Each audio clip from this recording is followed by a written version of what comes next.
안녕하세요. 핑몬스터입니다. 제가 보통 옵조밍의 전날 결과를 얘기하면서 시작하는데 이 분석은 제가 토요일 날 일정이 있어서 미리 만든 분석인지라 전날 결과가 어떻게 됐을지는 모르겠지만 부디 좋은 결과가 있었기를 바라봅니다. 어느덧 조던리그 마지막 3라운드가 시작되었고 3위 팀들도 토너먼트에 갈 수 있는 가능성이 충분히 있기 때문에 1위부터 4위까지 모든 팀들이 웬만해선 동기부여가 충분합니다. 그렇기에 3라운드에서도 끝까지 경우의 수를 따져보며 재밌게 볼 수 있을 것 같습니다. 그럼 오늘 A조 마지막 두 경기 같이 보시죠. 첫 번째 경기는 스위스와 독일의 경기입니다. A조 마지막 3라운드 경기이기 때문에 A조 네 팀의 경기가 동시간대에 펼쳐집니다. 팀 분석에 앞서 A조 상황을 먼저 체크해보자면 독일은 16강 진출을 확정 지은 상황입니다. 다만 1위와 2위 진출을 결정짓는 것은 이번 매치업에서 결정이 날 것입니다. 모든 좁은 리그가 그렇지만 1위 진출과 2위 진출은 차이가 있습니다. 이번 대회 1위로 진출하는 팀들은 총 6팀인데 3위를 기록했던 4팀과 16강에서 추첨을 먼저 진행합니다. 물론 3위를 기록한 6팀들 중 4팀만 16강에 올라오기 때문에 3위 팀과 대진이 잡히지 않은 1위를 기록한 2팀은 2위 팀과 16강에서 만나게 됩니다. 따라서 16강 추첨에서도 어느 정도 운이 따라야 하겠지만 그래도 일단 1위로 진출하는 것이 가장 좋다고 볼 수 있습니다. 현재 2위 스위스는 독일을 상대로 승점 1점을 얻을 수 있다면 16강 직행을 확정 지을 수 있고, 만약 패배한다 하더라도 스코틀랜드와 승자승이 같기 때문에 득실을 따져봐야 하는데, 스코틀랜드가 독일에게 1라운드에서 큰 점수 차이로 패배했었기 때문에 득실차에서도 여유가 있는 스위스입니다. 메게스만 감독이 3라운드에선 어느 정도 모태샤를 활용할 가능성도 있습니다. 4, 5일 간격으로 치러지는 일정이라 2, 3일 간격으로도 경기를 치르는 클럽팀 경기를 생각하면 그렇게 혹독하다고는 볼 수 없으나, 승점에 여유가 있는 상황이고 토너먼트에 올라와서 더 강한 상대들을 만난다면 분명 계획대로 풀리지 않는 경기들도 있을 겁니다. 그럴 때를 대비하여 비주전 자원들이 본선 무대에서 보여주는 폼을 체크할 수 있는 아주 좋은 기회이죠. 포카오구나 데니스 운다브 그리고 파스칼 그로스 등 이런 선수들에게 기회가 갈 수도 있지 않을까 생각을 해봅니다.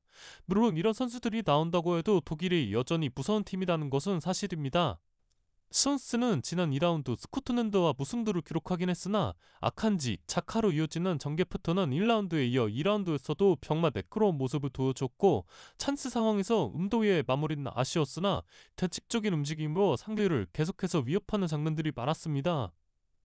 또 베테랑 샤키리가 상대의 후방 지역 테스미스로 찾아왔던 단 한 번의 기회에서 그대로 다이렉트 슈팅을 시도했는데 엄청난 궤적을 그리면서 득점을 기록한 장면은 2라운드에서 서로에 꼽히는 멋진 득점이었죠. 두 팀 모두 마지막 라운드 편하게 경기에 임할 수는 있습니다. 스위스와 스코틀랜드 득실 차이는 6골 차이이기 때문에 사실상 뒤집히기가 쉽지 않기 때문이죠. 그래도 긴장감을 늦출 수 없는 매치업인 게 조 1위를 가를 수 있는 경기이기도 합니다. 이번 리그가 시작되기 전에는 많은 베팅 업체들이 잉글랜드를 가장 강력한 우승 후보로 꼽았었지만, 뚜껑을 열어보고 난 뒤에는 아마 독일과 스페인의 배당이 많이 하락하지 않았을까 확신해 봅니다. 특히 나게스만 감독의 독일이 1라운드와 2라운드에서 보여준 경기력은 매우 대단했고, 이번 대회 개최국이기도 한 독일은 가장 강력한 우승 후보라고 생각되기 때문에 저는 이번에도 독일 코인에 탑승해 보겠습니다. 두 번째 경기는 스코틀랜드와 헝가리의 경기입니다. 스코틀랜드는 1라운드 독일에게 소극적인 전술을 준비해왔다가 오히려 5대1로 대패를 당하며 득실차 관리에 어려움을 겪고 있습니다.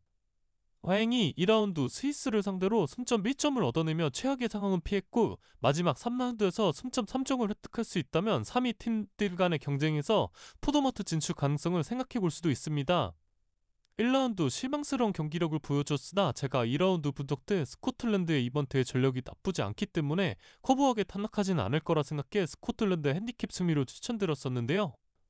1라운드 소극적으로 나왔을 때와는 달리 2라운드 굉장히 적극적인 압박과 공격을 시도했던 스코틀랜드의 경기력은 꽤나 괜찮았었고요. 특히 경기 막판 비가 없이 스위스를 몰아붙이는 모습은 인상적이었습니다.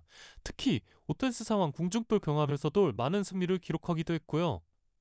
헝가리는 1라운드에 이어 2라운드에도 패배하며 탈락 가능성이 매우 높아졌습니다. 만약 3라운드에서 헝가리가 승점 3점을 획득한다 하더라도 3위 팀들과의 경쟁에서 밀릴 가능성이 매우 높습니다. 이번 유거 좁은 리그에서 만만한 팀이 하나 없다고 느껴지는 것이 헝가리가 1라운드 스위스와의 경기에선 아쉬웠으나 2라운드 독일을 상대로는 경기 초반부터 몰아치면서 좋은 장면들을 여러 차례 만들어냈어요.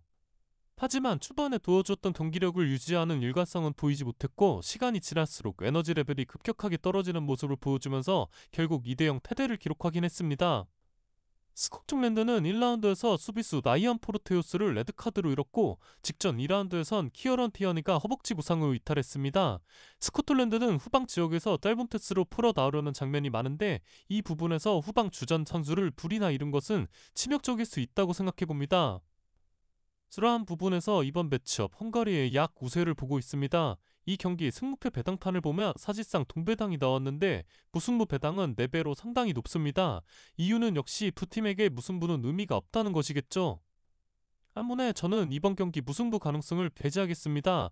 그렇게 될 경우 헝가리의 승리를 추천드린다는 뜻이 되겠죠.